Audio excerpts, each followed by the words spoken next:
How to make stickers with Cricut Explore Air 2. Step 1. Open your Cricut design space. Step 2. Click on Shapes and select Square. Step 3. Unlock the square. Step 4. Change the width size to 6.75 and height to 9.25. Step 5. Change the square color to white.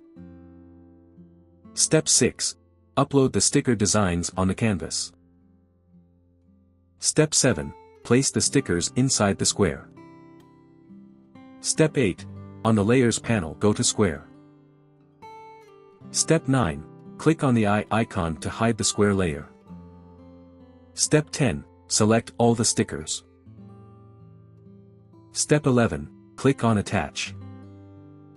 Step 12. Click on Make It. Step 13.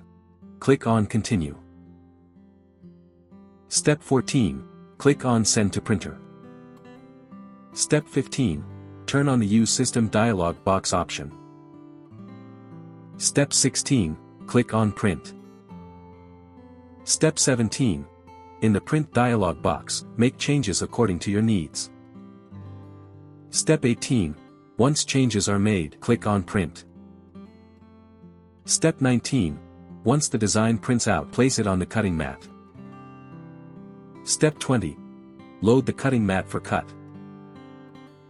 For more such help and information, visit us at www.mannymaker.com or call us at +1 786 866 5932 +44 020 3983 0480.